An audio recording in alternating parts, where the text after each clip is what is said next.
Hello students, welcome to the session. स्वागत है आप सभी का आज के इस सेशन में। बहुत सारे बच्चे बहुत सारे कंफ्यूजन में रहते हैं, स्पेशली मैपिंग जैसे टॉपिक को लेकर के। मैपिंग सर कैसे करें, क्या होती है। जनरली बच्चे मैपिंग को भी एक रटने वाले सब्जेक्ट के रूप में देखते हैं, जबकि मैप को कभी रटा ही नहीं जा सकता। कोई चांस ही नहीं है कि हम किसी मैप को रट सकें। लेकिन बच्चे जो है वो इसको भी रटने वाले टॉपिक के रूप में देखते हैं, और फिर जब उसको रटने जाते हैं तो रट नहीं पाते हैं, और रट नहीं पाते हैं तो फिर सोचते हैं मैपिंग हमारे बस का नहीं है। मैपिंग एक बहुत सिंपल सा टॉपिक है, बहुत आसान सब्जेक्ट है, बहुत छोटा सब्जेक्ट भी है और बहुत आसान भी है। लेकिन हम उसका तरीका गलत अपना लेते हैं, जिसकी वजह से हम उसकी भंवर जाल में फंस जाते हैं। एक अलग ही भंवर जाल जो है वो बन जाता है, और हम हमेशा मैपिंग से डरने लगते हैं। एक अलग ही भय जो है वो हमारे दिमाग में बैठ जाता है।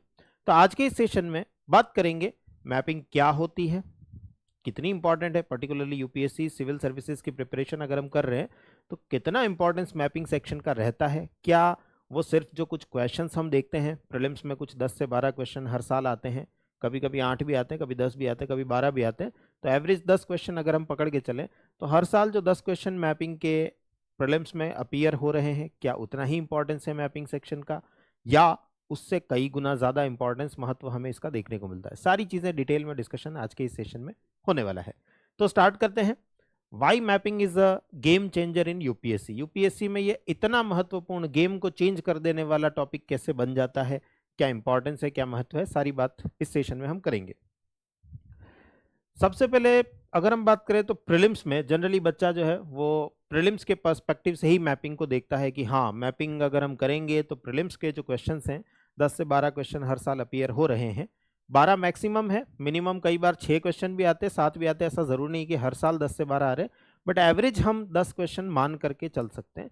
तो ये जो 10 क्वेश्चन एवरेज औसत रूप से हमारे सामने प्रकट हो रहे हैं, बच्चा जनरली सोचता है कि बस यही है, बस इतना ही है मैपिंग, बस ये कर लिया तो हमारे ये 10 में से 6 तो हो ही जाएंगे, 7 तो हो ही जाएंगे, हम कुछ जगह रट लेंगे, हो सकता है 10 में से 10 ही हो जाए, हो सकता है 10 में से 5 हो जाए, बस हमारा काम हो जाएगा। इतना छोटा दायरा मैपिंग सेक्शन का नहीं है। मैंने आपके लिए एनसीईआरटी का एक सेशन किया है, NCERT 6th class first chapter जो है वाई सोशल साइंसेस, मैंने आपके लिए वो वीडियो जो है वो अपलोड भी किया है, सेशन अपलोड किया है। उस सेशन को जाकर अगर आप देखेंगे तो हमने वहां पर एनसीईआरटी जो अप्रोच बताती है उसको समझने की कोशिश करिए। और उसमें एनसीईआरटी सबसे पहली अप्रोच ही यही बताती है कि जगहों को समझो, और जगहों को, लोकेशंस को कैसे समझा जा सकता है, मैप के द्वारा ही समझा जा सकता है।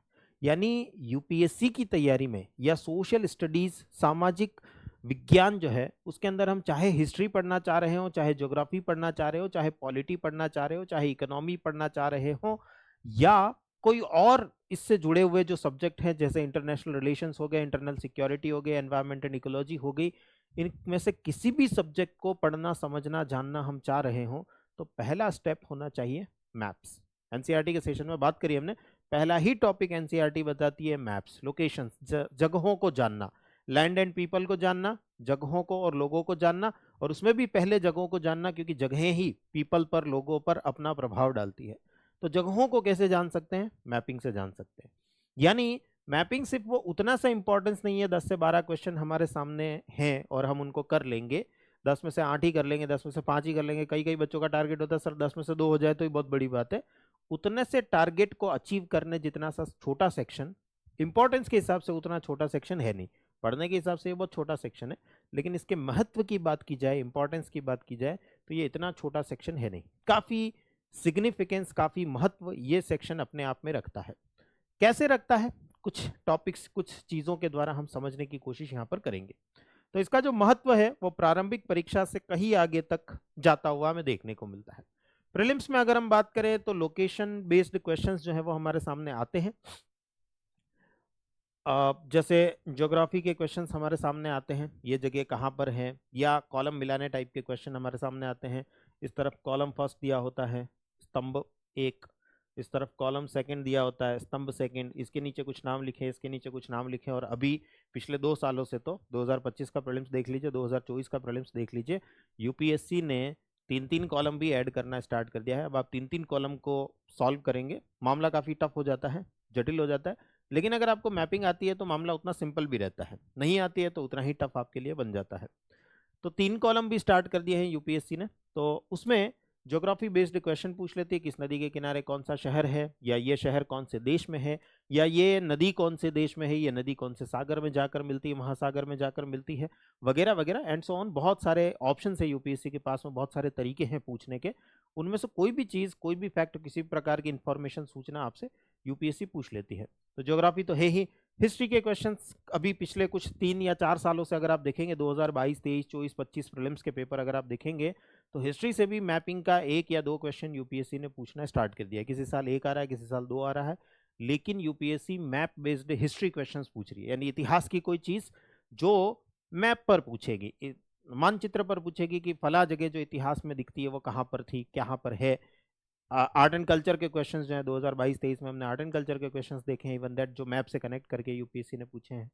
तो इस टाइप के क्वेश्चंस। एनवायरमेंट एंड इकोलॉजी, अगर आप देखेंगे 2020 तक का ट्रेंड तो जबरदस्त रहा है कि यूपीएससी हर साल 2 क्वेश्चन जो है, 1 से 2 क्वेश्चन, कई बार 3 क्वेश्चन भी जो है, 4-4 क्वेश्चन भी जो है, वो नेशनल पार्क कहाँ पर है, टाइगर रिजर्व्स कहाँ पर है, लोकेशन क्या है, कौन से स्टेट में है, या कौन से नदी के किनारे है, या कौन सी नदी किस नेशनल पार्क से होकर के जाती है, बहती है, वगैरह वगैरह। इस टाइप के क्वेश्चंस काफी सारे यूपीएससी पूछती रही है।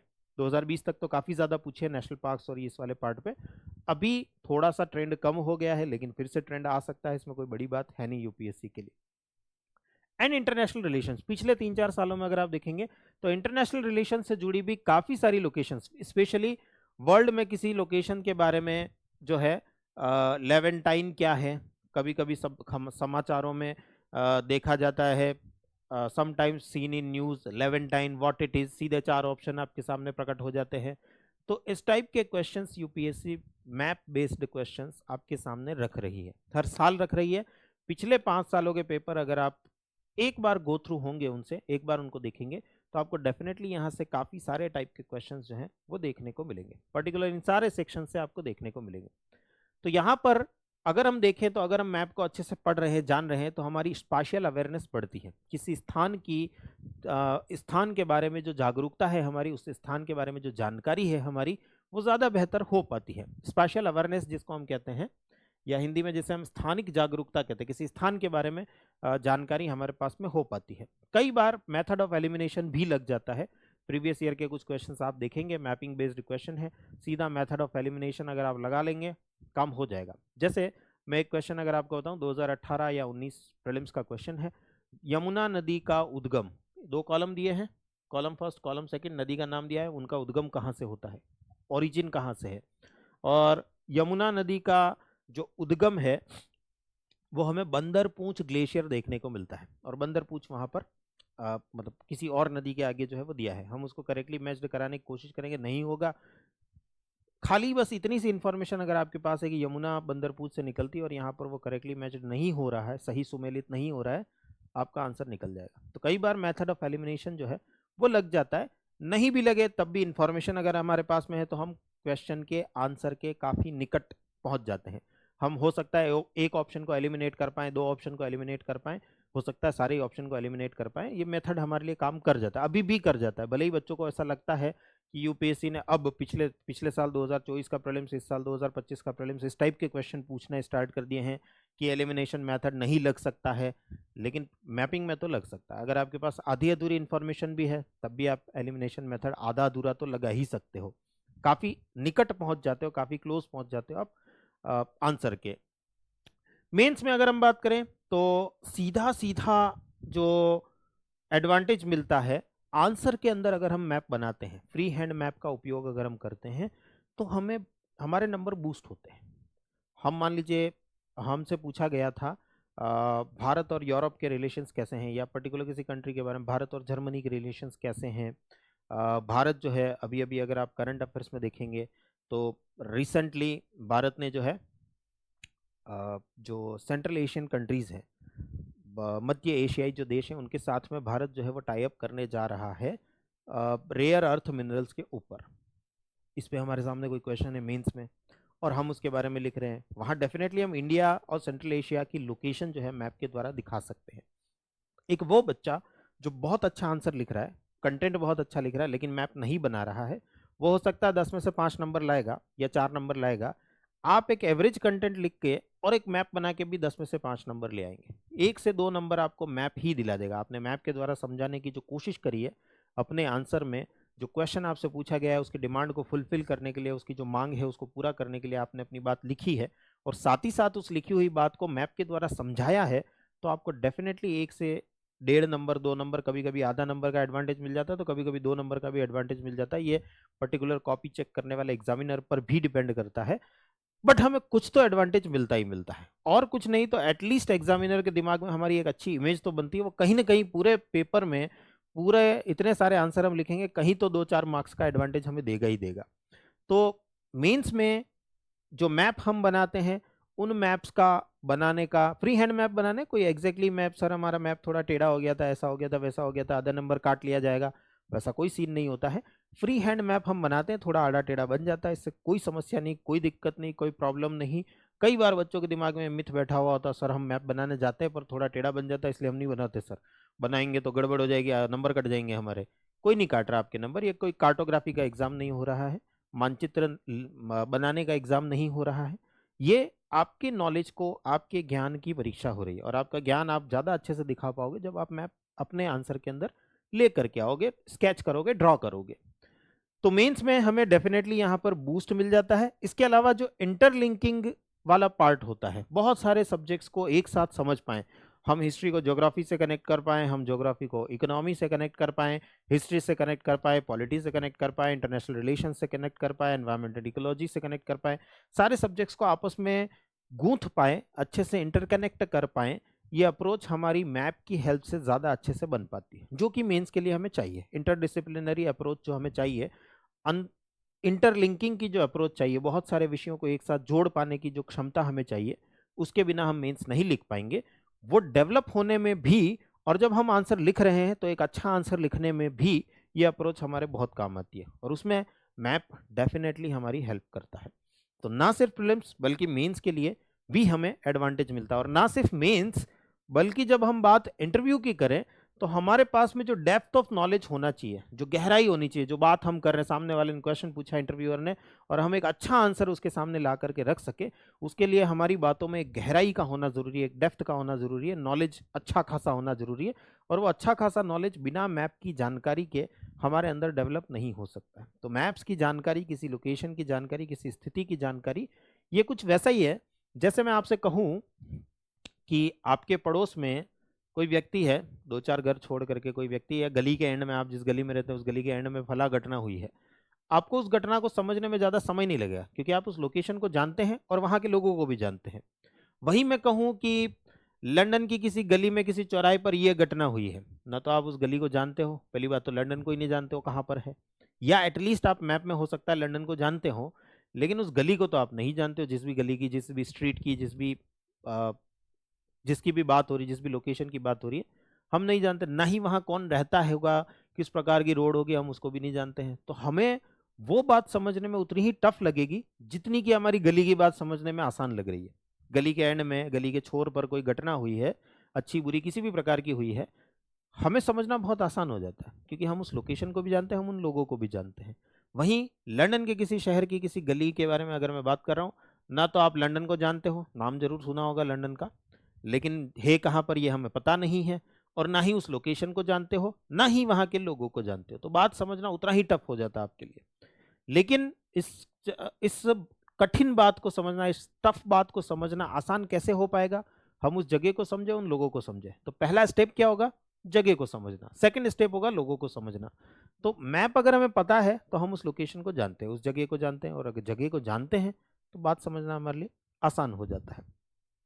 तो वही बात जो है वो यहाँ पर अप्लाई होती है। इसके अलावा बहुत सारे इंटरनेशनल इश्यूज हैं, बॉर्डर डिस्प्यूट्स हैं, रिसोर्स कॉन्फ्लिक्ट्स हैं, माइग्रेशन हैं, बहुत सारी चीज़ें जो चल रही होती है करंट अफेयर्स में, ट्रेंड्स में, बहुत सारी चीज़ें जिन पर कि आपसे डेफिनेटली मेंस में भी क्वेश्चन पूछा जाएगा, जिन पर कि इंटरव्यू में भी क्वेश्चन पूछा जाएगा, जिन पर कि प्रीलिम्स में भी क्वेश्चन पूछा जाएगा, उन सबको समझना, जानना हमारे लिए आसान हो जाता है।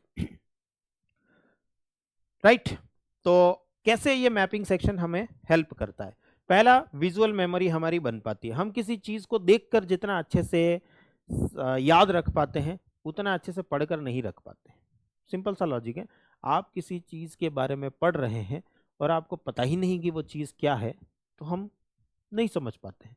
वहीं जैसे मैं आपको बताऊं, एक एग्जांपल दूं, मान लीजिए आप महात्मा गांधी को जानते हैं, पर्सनली नहीं जानते सर, मिले तो नहीं थे, हमने कभी हाथ वाथ नहीं मिलाया, लेकिन आप एटलीस्ट बचपन से फोटो देखते आ रहे हैं, नोट पर छपे हैं गांधी जी, तो बाकी सारी जगहों पर, स्कूल्स में, कॉलेज में, जहां भी गए होंगे गांधी जी का फोटो तो एटलीस्ट आपने देखा ही होगा।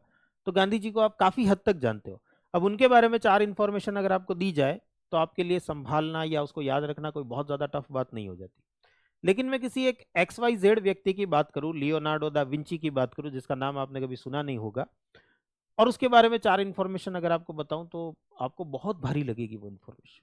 विजुअल मेमोरी नहीं है ना, गांधी जी का फोटो बचपन से देखते आए हैं, तो गांधी जी के फोटो को देख करके जैसे ही महात्मा गांधी नाम आता है, हमारे दिमाग में एक इमेज आ जाती है, एक फोटो आ जाता है, और उस फोटो के बारे में आपको कुछ बताया जा रहा है, आपको अच्छे से चीजें याद रहती है। तो विजुअल मेमोरी, हमारा दिमाग का याद रखने का जो तरीका है वो यही है, चीजों को देख करके अगर उनका फोटो दिमाग में आ जाए तो चीजें याद रहती है। जगह के साथ भी यही है, आप अपने पड़ोस की गली को जानते हो, गली के एंड को जानते हो, उस जगह से आप हजारों बार निकले हैं, उस जगह को आप बहुत अच्छे से जानते हो। वहां पर पिंटू की दुकान है, आपको कहा जाए पिंटू की दुकान पे ऐसा हुआ, आप जगह को जानते हो, पिंटू की दुकान कौन सी वो भी जानते हो, पिंटू को भी जानते हो, पिंटू की दुकान कितनी बड़ी है, सब कुछ जानते हो। लेकिन 7 रेड क्रॉस रोड पर ऐसा कुछ हुआ है, पता नहीं सर क्या हुआ है, कहाँ हुआ है, नाम ही इतना अजीब दिख रहा है, क्या हुआ होगा यहाँ पर। ऐसा इसलिए हो रहा है ना क्योंकि आप उस लोकेशन को नहीं जानते हो। तो लोकेशन को जानना, और स्पेशली अगर आपने उस लोकेशन को देखा है, अब हम हर जगह को जा करके तो नहीं देख सकते, लेकिन अगर हमने उसका मैप देखा है तो विजुअल मेमोरी हमारे दिमाग में टिकी रहती है। हमारा जो माइंड है वो पिक्टोरियल वे में चीजें ज्यादा अच्छे से याद रखता है, किसी चीज का पिक्चर, किसी चीज का चित्र, चित्रात्मक तरीके से ज्यादा अच्छे से याद रखता है। किसी चीज का पिक्चर या चित्र अगर हमारे दिमाग में है तो हम उसको बहुत अच्छे से याद रख पाते हैं, लंबे समय तक याद रख पाते हैं। और मैपिंग उसमें हमारी डेफिनेटली हेल्प करती है, क्योंकि हम उस जगह का पिक्चर भले ही ना देख पाए हो पर उसकी लोकेशन हम जानते हैं, मैप पे हमने उस लोकेशन को देखा है। दूसरा, कॉन्सेप्ट की क्लैरिटी समझने में हमारी बहुत हेल्प होती है। बहुत सारे कॉन्सेप्ट्स ऐसे होते हैं जो मैप के बिना समझे ही नहीं जा सकते।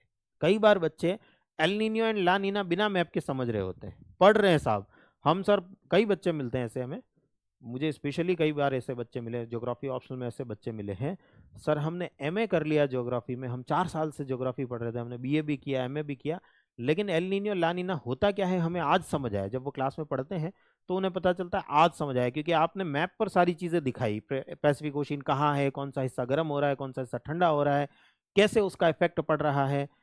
ये सब चीजें जब हम मैप पे नहीं देखते हैं तो हमें कंसेप्ट क्लियर ही नहीं हो पाता।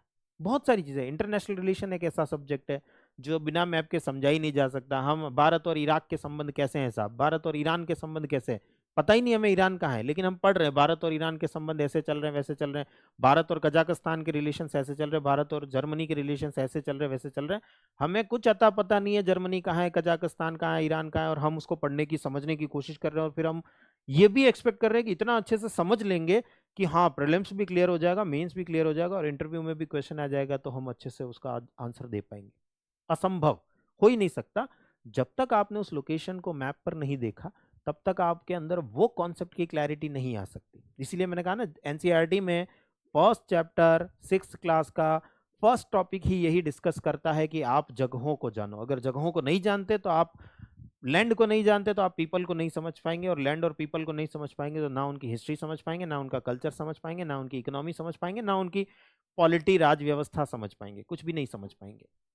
तो इसलिए जगहों को जानना, कॉन्सेप्ट की क्लैरिटी जो है वो बड़ी जबरदस्त यहां से आ पाती है। नेक्स्ट, करंट अफेयर्स का इंटीग्रेशन बहुत जबरदस्त तरीके से हो पाता है। हम बहुत, इसीलिए तो यूपीएससी प्रीलिम्स में ये क्वेश्चन पूछ रही है। आपको क्या लगता है, इतना लंबा चौड़ा सिलेबस है यूपीएससी के पास में, history, geography, polity, economy, current affairs, environment and ecology, art and culture, इतना सब कुछ है, इसके बावजूद 100 में से 10 क्वेश्चन यूपीएससी सिर्फ मैप के क्यों पूछ रही होगी?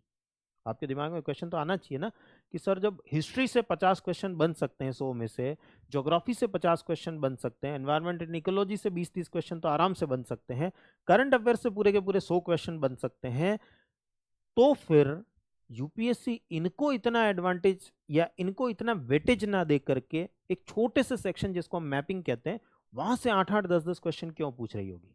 कारण है, बच्चे के अंदर वो समझ डेवलप हुई है या नहीं हुई है, यही जानना है। जैसा मैं पहले भी आपको बता चुका हूँ यूपीएससी के इंट्रोडक्शन वाले सेशन में कि यूपीएससी का जो प्रीलिम्स का एग्जाम है वो सिर्फ बीड छांटने का एग्जाम है। बहुत सारे बच्चे, लाखों बच्चे अप्लाई कर रहे हैं, कुछ 900 से 1000 पोस्ट के लिए यूपीएससी को सिलेक्शन करना है। अब इतने बच्चे अप्लाई करेंगे तो इतने बेसिक बहुत सारी भीड़ को छांटना है ना, यूपीएससी को स्क्रीनिंग करनी है।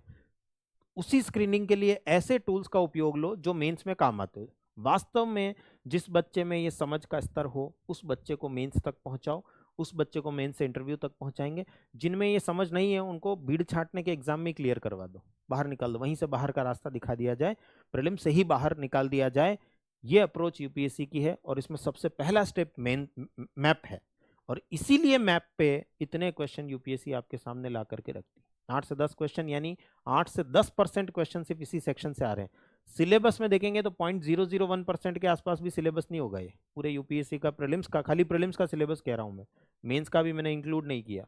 प्रीलिम्स के सिलेबस को ही अगर आप पूरा देखेंगे तो उसमें 0.001% भी वेटेज नहीं होगा मैपिंग सेक्शन का, लेकिन वहां से 8 से 10% क्वेश्चन पूछे जा रहे हैं। इसका मतलब क्या है, आपने एनसीईआरटी का वो जो पहला चैप्टर है 6ठी क्लास का, 6th क्लास का, उसमें जो पहली बात कही गई थी कि किसी जगह को जानो, लोकेशंस को जानो, लैंड एंड पीपल को जानो, और लैंड एंड पीपल में भी पहले लैंड को जानो, जमीन को जानो, वो स्टेप आपने क्लियर किया है कि नहीं?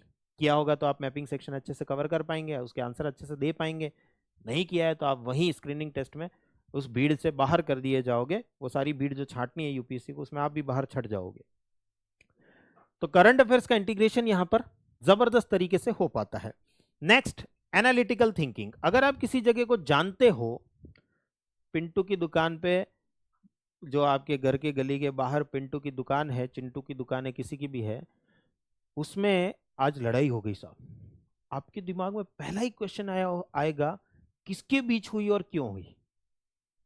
लेकिन अगर मैं कहूं 7 रेड क्रॉस रोड पर आज लड़ाई हो गई साहब, सबसे पहले दिमाग में क्वेश्चन आएगा 7 रेड क्रॉस रोड कहाँ है?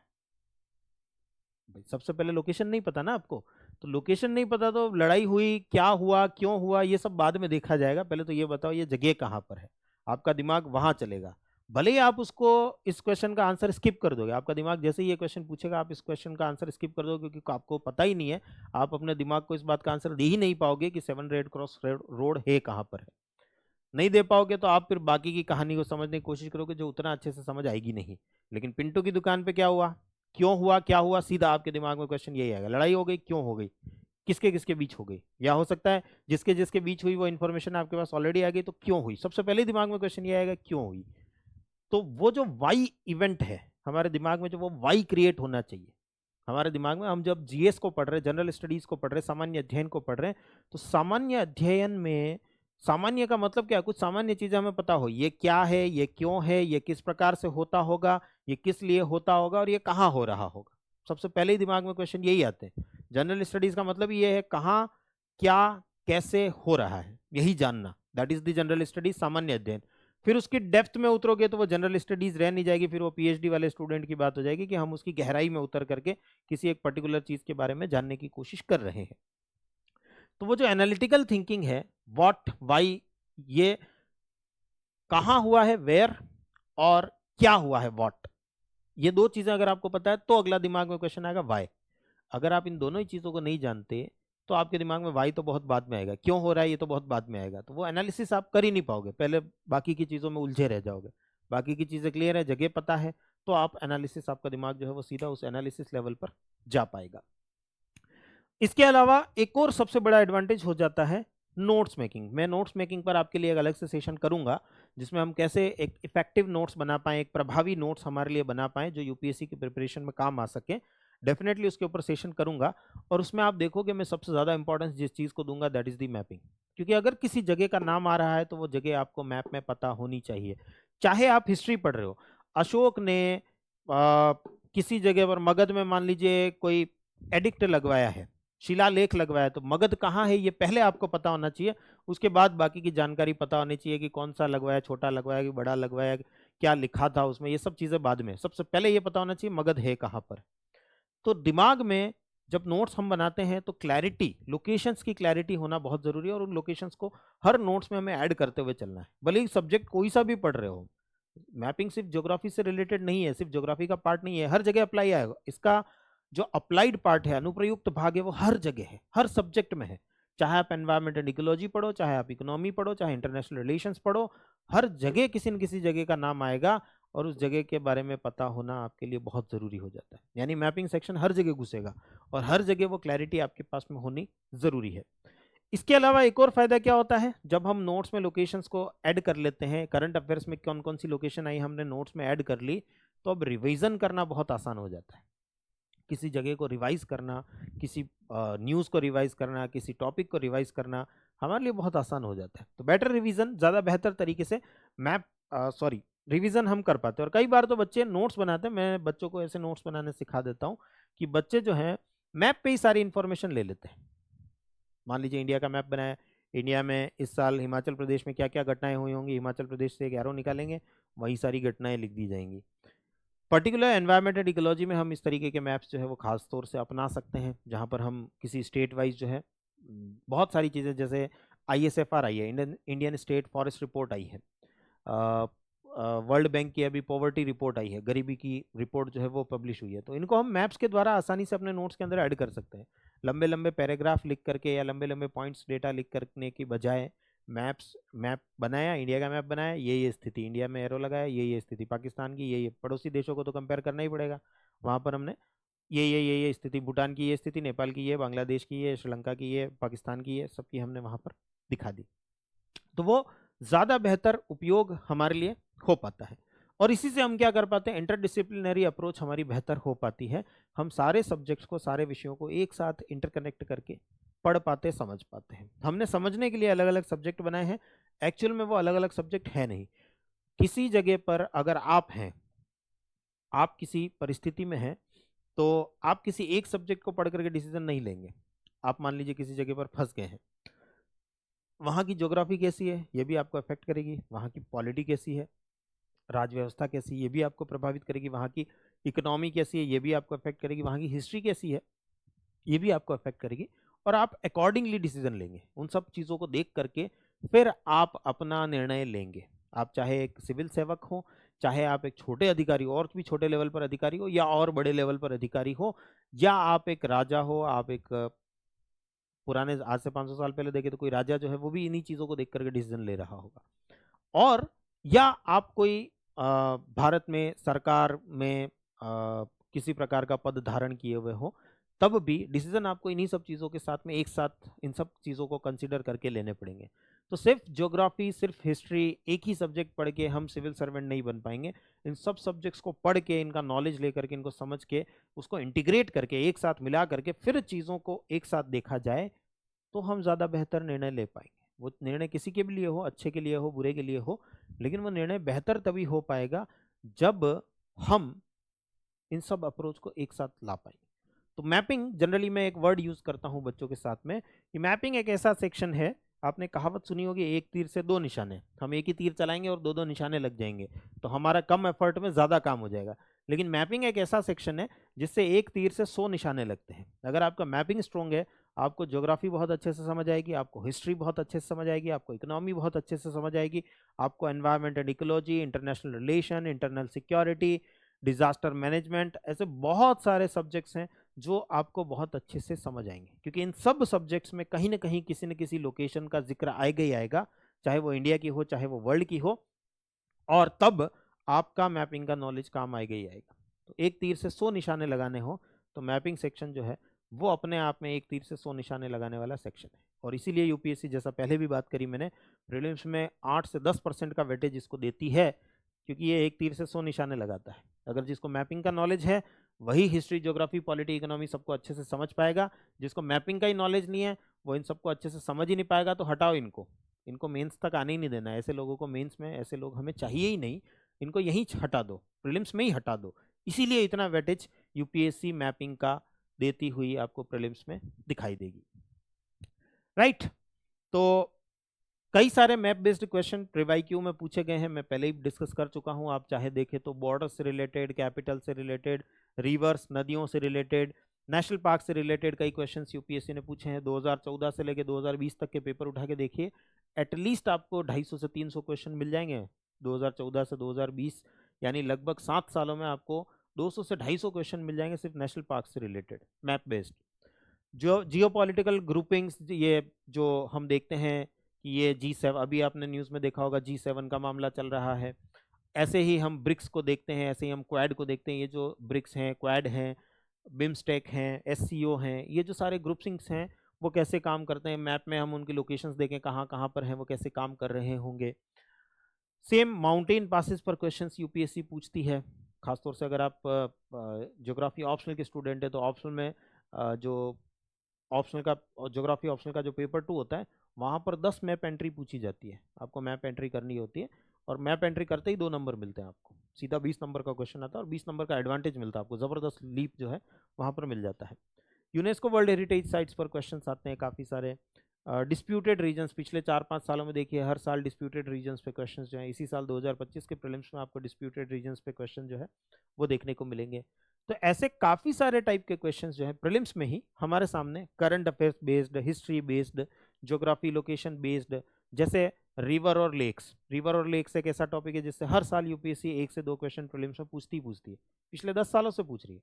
2014 से लेकर 2025 तक 11 सालों का पेपर उठा करके देख लीजिए, हर साल 1 से 2 क्वेश्चन रिवर्स एंड लेक्स पर यूपीएससी पूछ ही रही है, अभी तक भी पूछ ही रही है, ये ट्रेंड अभी तक भी टूटा नहीं है, हर साल पूछ रही है।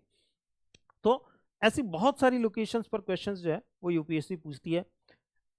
हिस्ट्री बेस्ड क्वेश्चंस आजकल पूछने लगे, स्पेशली पिछले 3-4 सालों में अगर आप देखेंगे, 2022 के बाद 21 के बाद अगर आप देखेंगे तो एंशियंट ट्रेड रूट्स, एम्पायर की बाउंड्रीज, इस अहमद शाह अब्दाली का साम्राज्य जो है वो यहाँ तक था कि नहीं था, इस टाइप के क्वेश्चंस यूपीएससी पूछ रही है। हड़प्पन साइट्स पूछ रही है, लोथल कहाँ पर है, धोलावीरा कहाँ पर है, कालीबंगा कहाँ पर है, इस टाइप के क्वेश्चंस आपके सामने आपको दिखाई देंगे।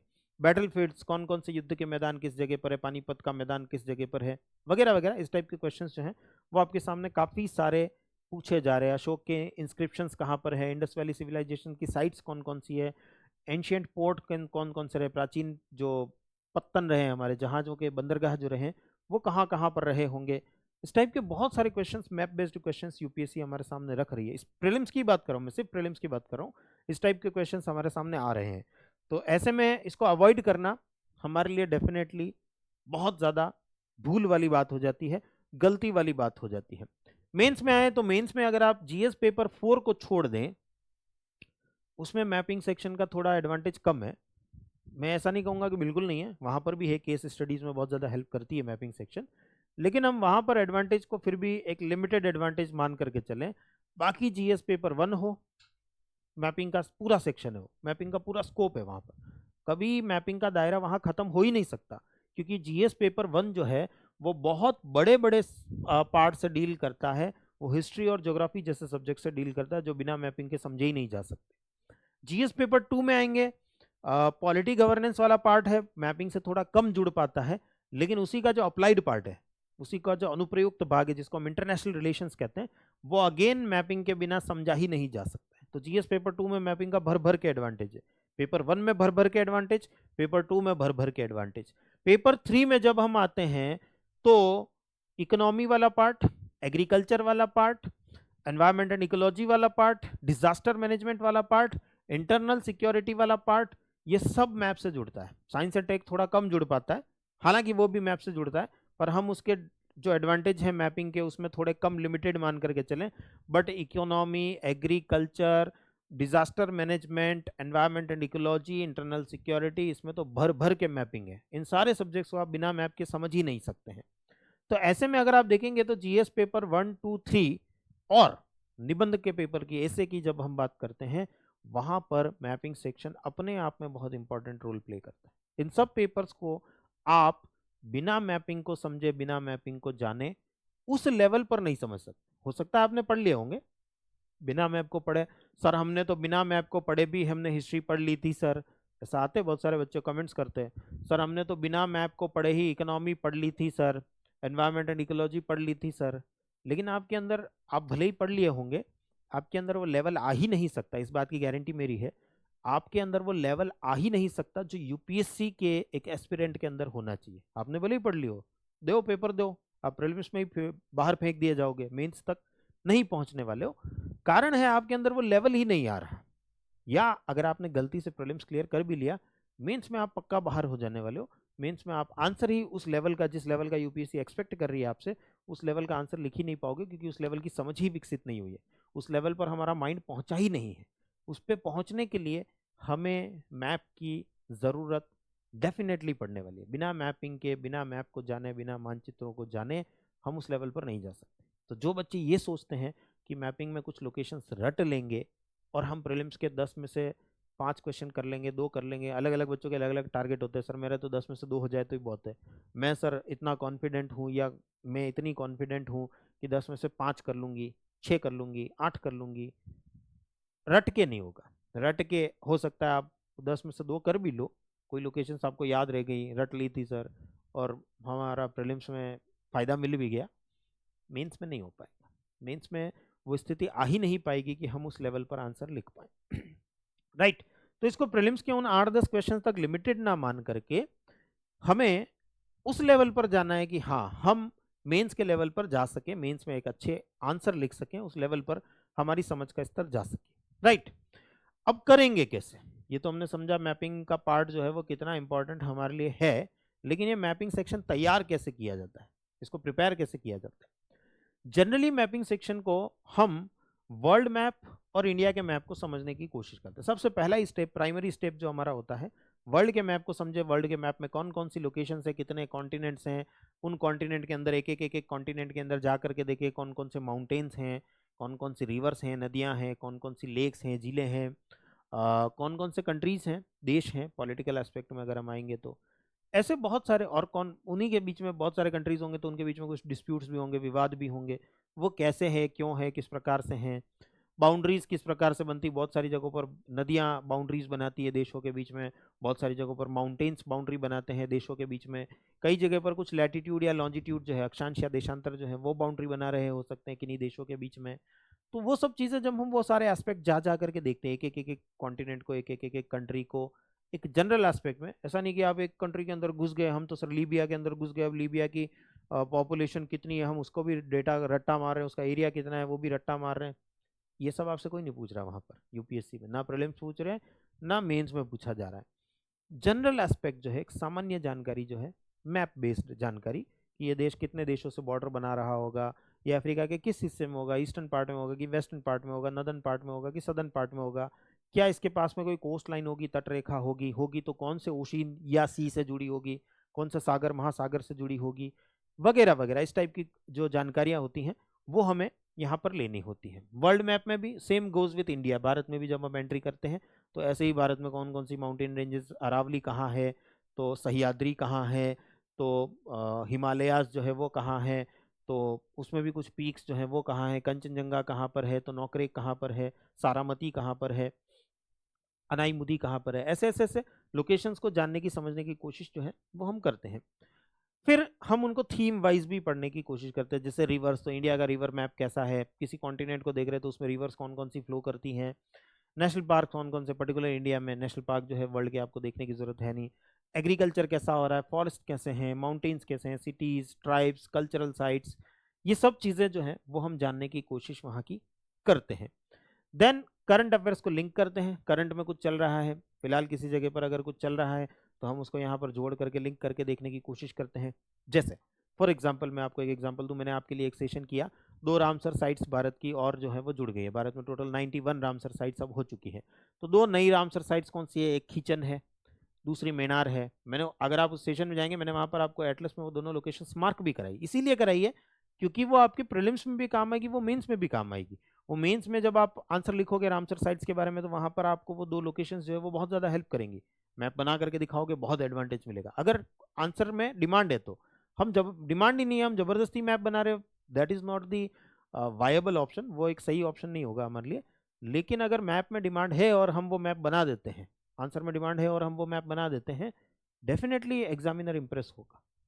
प्रीलिम्स में सीधा क्वेश्चन आ गया, हमारे एडवांटेज मिलेगा, जिसने इस बात पे तैयारी नहीं करी उसको एडवांटेज नहीं मिलेगा।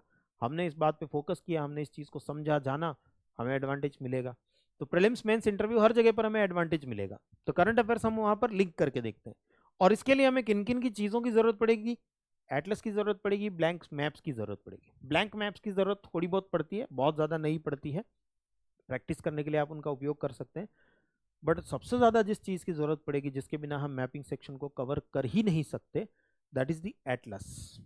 एटलस एक किताब होती है जिसके अंदर बहुत सारे मैप्स होते हैं, बहुत सारे मानचित्र होते हैं। आपके पास में कोई एक अच्छी एटलस जो है वो होना बहुत ज़्यादा ज़रूरी है। ऑक्सफोर्ड की एटलसेस जो आती हैं काफ़ी अच्छी, ऑक्सफोर्ड की एटलसेस आती है, ऑक्सफोर्ड की स्टूडेंट एटलस जो आती है काफ़ी अच्छी एटलस है, लेकिन आप उसके अलावा भी कोई और लेना चाहें तो ले सकते हैं। मेरा कोई कमीशन नहीं है कि मैं आपको इनाम ले रहा हूँ तो उसमें मुझे कोई कमीशन मिलेगा, ऐसा कोई सीन नहीं है। अच्छी एटलस जो है ऑक्सफोर्ड की एटलसेस, प्रिंट अच्छी आती है, एरर्स कम होती हैं, होती तो हैं बट बहुत कम होती, दूसरी एटलस के मुकाबले बहुत कम एरर्स है। बहुत सारी और एटलस है उनमें भर भर के एरर्स है, एरर्स ही सही करता रह जाता बच्चा, उस चक्कर में उसका प्रिपरेशन ही नहीं हो पाती। तो एक अच्छी एटलस आपके हाथ में हो तो आपकी जो प्रिपरेशन है, जो तैयारी है, वो एक अलग लेवल पर ऑटोमेटिकली बूस्ट हो जाती है, पहुंच जाती है। राइट, तो इन सब से इस तैयारी को किया जाता है। अभी बच्चे सोच रहे होंगे सर कैसे करेंगे हम, तो हमें कुछ समझ नहीं आ रहा। आगे और सेशंस आएंगे अपने, हम स्टार्ट करेंगे वर्ल्ड मैप से, स्टार्ट करेंगे, इंडिया के मैप्स को समझेंगे, करंट की लोकेशंस, जैसा मैंने अभी आपको बताया रामसर साइट्स मैंने आपके लिए कवर करी थी, तो रामसर साइट्स में मैंने आपको लोकेशन मार्क करवाई है बाकायदा कि राजस्थान के मैप में किस किस जगह पर आपको मेनार मार्क करना है, किस जगह पर आपको खींचन मार्क करना है। तो वो कुछ चीज़ें हमारी अलग अलग सेशंस में चलती रहेंगी, और बाकी ये डिटेल्ड बातें जो हैं वो हम इसी मैपिंग सीरीज के अंदर और सेशंस आपके लिए आते रहेंगे। सारा खाना हम एक साथ नहीं खा सकते, जिंदगी भर का खाना आज ही खा लें ऐसा हो नहीं सकता है, बहुत कुछ है मैपिंग सेक्शन में। तो धीरे धीरे धीरे धीरे हम उसको कवर करने की कोशिश करेंगे। अगले सेशंस आपके लिए आते रहेंगे जिनमें हम इन सब चीज़ों के बारे में बात करते रहेंगे। राइट, और मैपिंग के नोट्स कैसे बनाए जाए। मैपिंग के नोट्स, वैसे मैपिंग सेक्शन जब हम कवर करेंगे तो मैं आपको सिखाऊंगा कि मैपिंग के नोट्स कैसे बनाए जाते हैं, लेकिन मैपिंग के नोट्स इफेक्टिव होने चाहिए, प्रभावी होने चाहिए, जिनमें सारी सूचना। मैपिंग नोट्स का एक बहुत बड़ा एडवांटेज ये होता है, एक कागज पे, या हो सकता है एक कागज की भी पूरी की जरूरत ना हो, कई बार तो आधे पेपर पर ही आप एक मैप बनाते हैं और उसके अंदर सारी इंफॉर्मेशन समाहित कर देते हैं। पर्टिकुलर कोई कॉन्टिनेंट उठाया, उसकी सारी नदियां वहां समाहित कर दी आपने, इंडिया का मैप उठाया, सारी नदियां समाहित कर दी आपने।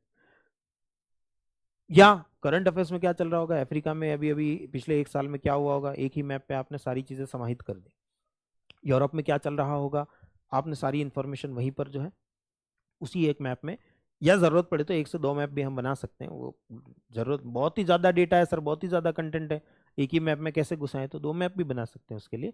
पर दो मैप में आपकी कहानी सारी खत्म हो जाती है, सारी।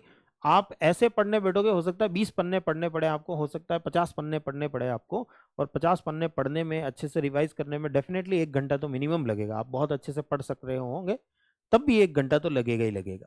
वहीं यहाँ 10 मिनट में रिवाइज होगा, 10 मिनट भी ज्यादा बोल रहा हूँ मैं, 5 मिनट में, एक पेज है तो 5 मिनट में रिवाइज होगा पूरा का पूरा पेज।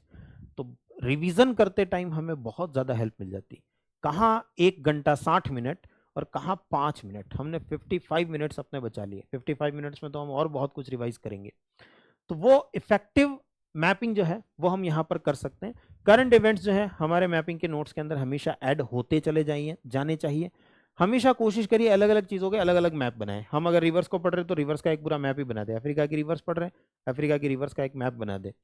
बस इससे मैं डिटेल में बात हम आगे करेंगे, जब हम कुछ पढ़ेंगे उसके साथ में उसका मैप कैसे बनाया जाए, नोट्स कैसे बनाया जाए, उसके बारे में डिस्कशन करेंगे। इंडिया पढ़ रहे हैं तो इंडिया की रिवर्स का मैप एक पूरा पूरा हमने बना दिया। रिफाइनरीज पढ़ रहे हैं, रिफाइनरीज का मैप बना दिया।